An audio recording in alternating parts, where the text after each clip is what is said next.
মদিনাতে বললেন 3 দিনের বেশি গোশত জমা করে রাখতে পারবে না, 3 দিনের গোশত রেখে বাকি সব ওই মানুষদের দিয়ে দাও। তখন সে দুর্ভিক্ষ, মদিনায় দুর্ভিক্ষ ছিল, 3 দিনের বেশি গোশত জমা করে রাখতে পারবে না, গরিব মানুষদেরকে দিয়ে দিল। পরবর্তী বছর দুর্ভিক্ষ চলে গেল, রাসূল বললেন কুলু ওয়াতইমু ওয়াত্তাখিরু, খাও খাওয়াও আর ফিরিত দান করো, জমা করে রাখো। এই হাদিস থেকে প্রমাণিত হলো গরিব মানুষদেরকে, মিসকিনদেরকে, অভাবীদেরকে বঞ্চিত করা যাবে না, এদের প্রতি আমাদের নজর রাখতে হবে।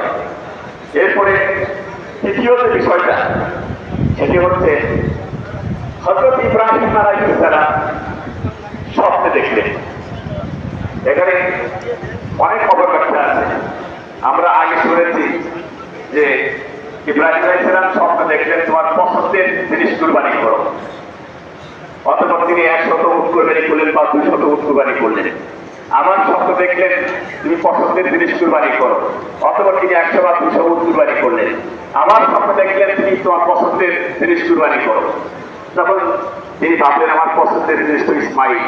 এই যে কাহিনী আমরা আগে শুনেছি বা বলেছি, এটা সম্পূর্ণ বানোয়াট এবং মিথ্যা, সম্পূর্ণ বানোয়াট এবং মিথ্যা। এরপরে হাজরাকে বললেন ইসমাইলকে সাজিয়ে দাও, বুঝিয়ে দাও, ওখানে বেড়াতে যাবো, ওখানে বেড়াতে যাবো।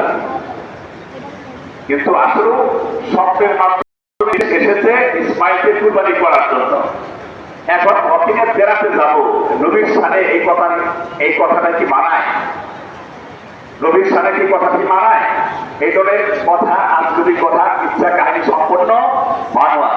স্বপ্ন দেখলেন, তিনি কি স্বপ্ন দেখলেন?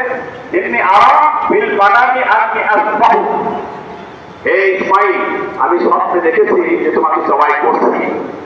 স্বপ্ন দেখলেন, সামান্যতম কালক্ষেপণ না করে তিনি ইসমাইলকে কথাটা বললেন, ইয়া বুনাইয়া আন্নী ইন্নী আরা বিল মানামি আন্নী আসবাহু, হে আমার প্রিয় সন্তান,